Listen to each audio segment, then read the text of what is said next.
दोस्तों, हमारी सीरीज चल रही है केनेथ एंडरसन की book the tales from Indian jungles और उसकी स्टोरी चल रही है ओगर ऑफ बेलुंदूर। पिछले एपिसोड में आपने देखा था कि केनेथ एंडरसन और उनके साथ उनके दोस्त डॉक्टर स्टेनले टाइगर को मारने गए थे, जिस टाइगर ने गांव के एक व्यक्ति को उठा लिया था। टाइगर उनको देख के गुर्रा रहा था, दहाड़ रहा था, कभी भाग के चला जा रहा था, लेकिन दूर जाके वापस लौट आता था और झाड़ियों के पीछे से गोल गोल चक्कर काट रहा था। तो इन्होंने डिसाइड किया कि दो में से एक आदमी यहां से वापस चले जाते हैं ताकि टाइगर को लगे कि जो लोग आए थे वो चले गए। डॉक्टर स्टेनले ने डिसाइड किया कि वो वापस जाएंगे, लेकिन उन्होंने एक गलती कर दी। वापस जाते वक्त जो नॉर्मल प्रोसीजर होता है बातें करते हुए जाने का, ताकि जानवर को एहसास हो कि जो लोग थे वो कई लोग थे और चले गए, उन्होंने वही प्रोसीजर अपना लिया। लेकिन यहां पर उल्टा हो गया, टाइगर उनके पीछे ही जाने लगा।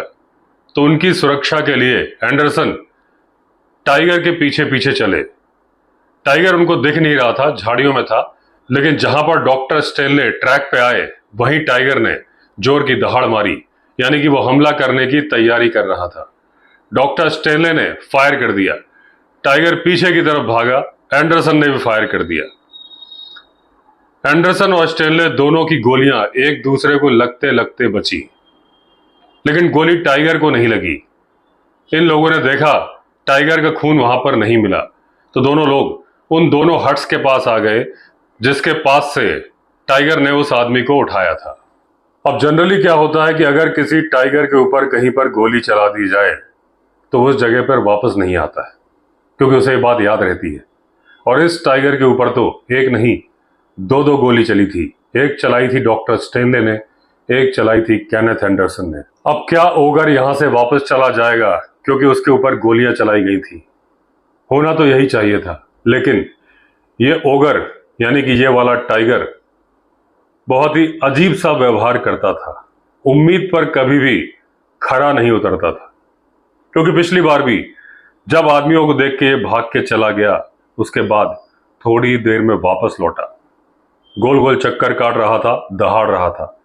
दूसरी बार जब ये डॉक्टर स्टेनले के पीछे चला गया, हालांकि उसके शिकार के पास जाने का रास्ता क्लियर था क्योंकि एंडरसन छिप गए थे, लेकिन नहीं, वो पीछे गया था, शिकारी को मारने गया था। अब एंडरसन को लग रहा था कि क्या ये टाइगर वापस लौटेगा जहां पर उसके ऊपर दो दो गोलियां चलाई गई हैं। तो इनको उम्मीद थी कि 99% वो वापस नहीं लौटेगा, केवल 1% चांस था कि टाइगर वापस आए। और जब एंडरसन लौटने के लिए सोच रहे थे, तभी उनके दिमाग में थॉट आया कि अगर 1% भी वापस आएगा तो उस चांस को छोड़ना नहीं चाहिए। चलते चलते रुक गए।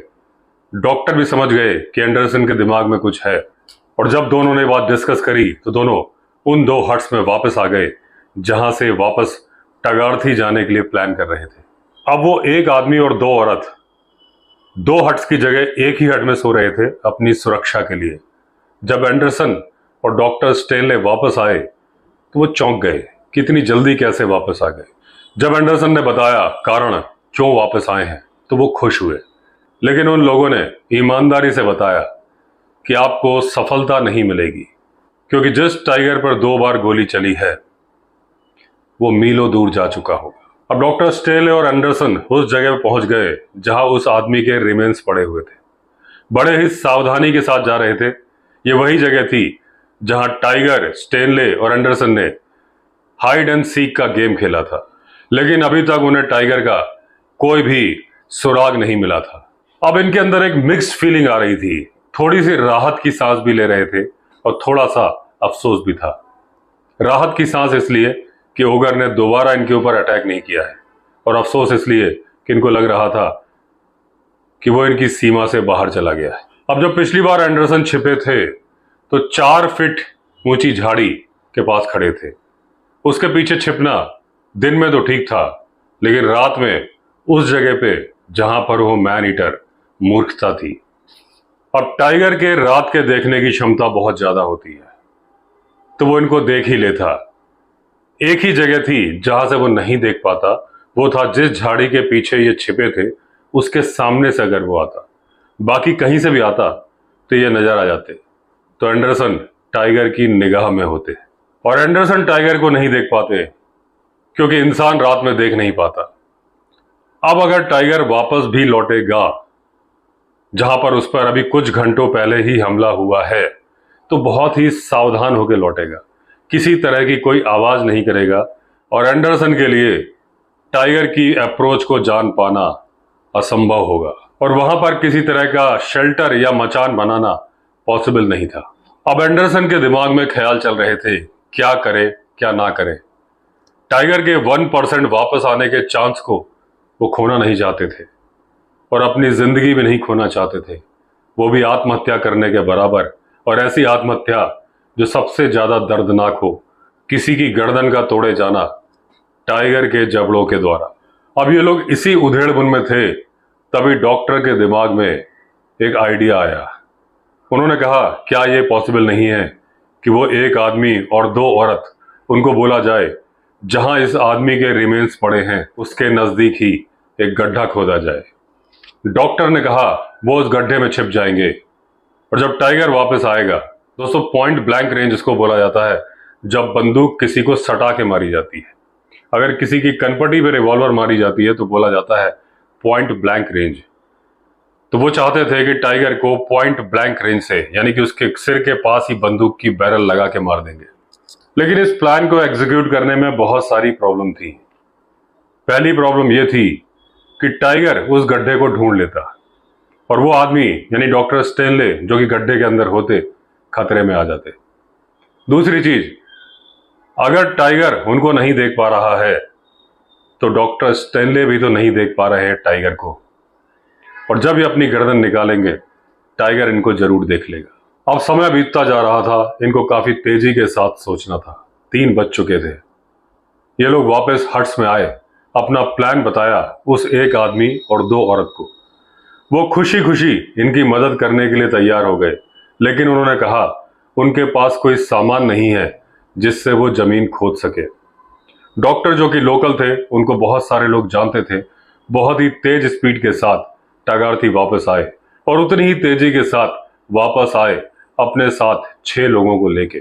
उनके हाथ में थी कुदाल, कुल्हाड़ी, फावड़ा और तसले जिसमें कि मिट्टी हटाई जानी थी ताकि कि टाइगर को मालूम ना चले कि यहां पर गड्ढा खोदा गया है। अब उन 3 हेल्पर्स को मिला के और 2 लोग ये मिला के टोटल लोग हो गए थे 11। बड़ी ही तेजी के साथ गड्ढा खोदा गया और वहां से जितनी भी लूज मिट्टी थी वो हटा ली गई, किसी तरह के सबूत ना छूट जाए जो कि टाइगर को इनकी प्रेजेंस के बारे में बता दें। एंडरसन जानते थे कि इस प्लान के फादर हैं स्टेनले। ये गड्ढा उन्होंने खुद बैठने के लिए बनवाया है और किसी भी तरह का प्रेशर उन पे अगर मैं डालूंगा वो अपने प्लान से डिगने वाले नहीं है। अब अगर एंडरसन उनसे बोलते कि आपकी शॉटगन टाइगर को मारने के लिए परफेक्ट नहीं है, तो उनका जवाब होता पॉइंट ब्लैंक रेंज से शॉट मारना शॉटगन का ही काम है। क्योंकि एंडरसन भी जानते थे कि पॉइंट ब्लैंक रेंज से जब 12 बोर की शॉटगन फायर करेगी तो निशाना लगने के चांसेस राइफल से ज्यादा है। अब एंडरसन वापस टागार्थी आ गए। तब एंडरसन समझ गए कि उनको यहां रुकने के लिए नहीं मिलेगा, उनको वापस जाना होगा टागार्थी।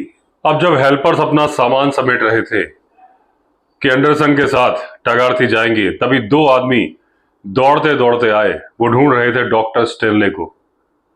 उनमें से एक था गांव का पटेल, यानी कि प्रधान। ये पटेल बहुत ही यंग एज का था, अपनी पोस्ट के हिसाब से उसकी उम्र नहीं थी, और साथ में था उसका नौकर। उस पटेल ने कहा कि उसकी वाइफ जो कि प्रेग्नेंट थी, कुएं से पानी लाते वक्त बर्तन के साथ जमीन पर गिर गई और उसका अबॉर्शन हो गया, बहुत ज्यादा ब्लीडिंग हो रही है, डॉक्टर साहब फौरन चलिए। अब जब वो प्रधान अपनी कहानी बता रहा था, बताते बताते उसने देख लिया कि वहां गड्ढा खुदा है और डॉक्टर साहब तो गड्ढे में बैठने की तैयारी में है, तो उसने अपनी बात को और ज्यादा जोर से बोलना शुरू कर दिया कि आप मेरे फ्रेंड हैं, इमरजेंसी है, आपको मेरे साथ चलना ही होगा। अब दोस्तों यहां पर ये गड्ढे में बैठने की बात से मुझे एक बात याद आ गई। हंसी वाली बात है लेकिन सच्ची घटना है। मध्य प्रदेश में पन्ना है, पन्ना डिस्ट्रिक्ट। ये बात तब की है जब मैं 20-22 साल का था। मेरे फादर पन्ना में एडीएम थे, तो पन्ना की सारी टेलीफोन लाइन खराब हो गई थी, मेजर फॉल्ट हो गया था और पूरे पन्ना के फोन बंद हो गए थे। टेलीफोन लाइन लैंडलाइन बोलते थे, दैट मीन्स जमीन के अंदर उनकी लाइन बिछी होती थी। तो उसको ठीक करने के लिए कलेक्ट्रेट के बगल में बहुत बड़ा गड्ढा खोदा गया था। तो टेलीफोन वालों के पास में एक फोन होता था, जब वो टेस्टिंग के लिए चलते थे लाइनमैन, सफेद रंग का एक फोन होता था, उसमें घुमाने वाले डायल होते थे उसी फोन में। तो किसी भी लाइन में वो कहीं भी तार जोड़ के कनेक्ट करके बात कर लिया करते थे। तो पूरा इंस्ट्रूमेंट नहीं होता था, सिर्फ एक कान वाला रिसीवर होता था, उसी के पीछे डायल लगा होता था। तो मैं फोन ट्राई कर रहा था, फोन लाइन तब ठीक हो रही, डायल टोन हमारे फोन में आ गया था। तो मैंने पापा के ऑफिस फोन लगाया, क्योंकि वो कलेक्ट्रेट के बगल में ही बैठे थे जहां मेरे पापा का ऑफिस था। तो शायद उन लाइनमैन ने जो लाइन जोड़ी थी टेस्टिंग के लिए, वो पापा के फोन से जुड़ गई थी। तो पापा की आवाज नहीं थी, किसी और की थी। तो मैंने सोचा कि कोई क्लर्क वगैरह, रीडर वगैरह बोल रहे होंगे। तो मैंने जैसे ही हेलो की आवाज सुनी, तो मैंने कहा कहां से बोल रहे हैं? तो वो बोला गड्ढे से बोल रहा हूं। क्योंकि वो गड्ढे में बोला, तो टेलीफोन डिपार्टमेंट में उस वक्त उनकी जो आपस में बातचीत होती होगी, उस वक्त वो बोलते होंगे साइट में कि गड्ढे से बोल रहा हूं। तो अभी जो स्टेनले का गड्ढे में बैठने का सीन आया, तो मुझे वो वाली बात याद आ गई। अब वो आदमी जब बार बार बोल रहा था कि आप मेरे दोस्त हैं, डॉक्टर साहब चलिए, और वो रुक ही नहीं रहा था ताकि डॉक्टर साहब को सोचने का मौका ना मिले। और साथ ही साथ वो बोलने लगा कि मेरी वाइफ बड़ी ढीठ और बड़ी जिद्दी महिला है। मैंने 50 बार बोला था कि वजन मत उठाया करो, उसके बावजूद कुएं पर पानी भरने चली गई। मैं गांव का प्रधान हूं, क्या मेरे पास नौकर नहीं है? उसको पानी भरने की क्या जरूरत थी? लेकिन मेरी बीवी मेरी सुनती नहीं है, देखिए गिर गई। और डॉक्टर साहब, टाइगर को छोड़िए, क्या मेरी बीवी की जिंदगी से टाइगर ज्यादा इंपॉर्टेंट है? अब डॉक्टर ने एंडरसन की तरफ देखा, उनके चेहरे पर अफसोस था, और डॉक्टर बोले, गुड लक एंडी, तुम्हें मेरी बंदूक चाहिए क्या शॉटगन? तो एंडरसन ने कहा, नहीं, आप अपनी बंदूक ले जाइए, मेरी जो ओल्ड विंचेस्टर है यही कमाल करेगी। अगले ही मिनट वो सारे आदमी, डॉक्टर स्टेनले और गांव का प्रधान वहां से चले गए। अकेले बचे एंडरसन और वो मरा हुआ आदमी जिसके अवशेष वहां पर पड़े थे। अब अंधेरा होने को था। एंडरसन गड्ढे के अंदर चले गए। उन्होंने इस तरीके से बनाया था गड्ढे को कि इनको आसमान दिखाई दे रहा था। इन्होंने अपनी राइफल लोड कर ली थी और उसके ट्रिगर पर उंगलियां रखी हुई थी। अब जो बंदूक थी उसकी बट को अपनी थाई पे चिपकाया हुआ था।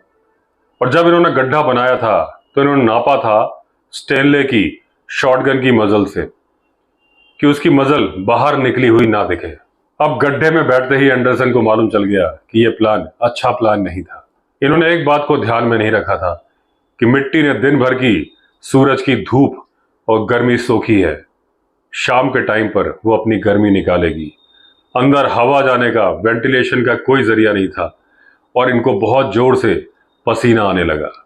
उस टाइम पर टगारथी के आसपास जंगली हाथी नहीं होते थे। उस टाइम टाइगर बहुत ज्यादा थे, हाथी नहीं थे। आज टाइगर नहीं है, हाथी ही हाथी है। अब एंडरसन को याद है, उस गड्ढे के अंदर किसी तरह की आवाज नहीं आ रही थी, ना मोर के बोलने की, ना जंगली मुर्गे के बोलने की, ना डियर की अलार्म कॉल। अब एंडरसन को लग रहा था कि जब टाइगर आएगा तो ये पता कैसे करेंगे, क्योंकि टाइगर दहाड़ के आए इस बात की उम्मीद नहीं थी, क्योंकि उसके ऊपर हमला हो चुका था। अगर टाइगर आएगा तो साइलेंट होके ही आएगा। अब अंधेरा था। एंडरसन को जो ऊपर आसमान दिख रहा था, उसके ऊपर से एक काली आकृति निकल के गई। वो था एक नाइट जार जो अपने पंख फैला के गया था।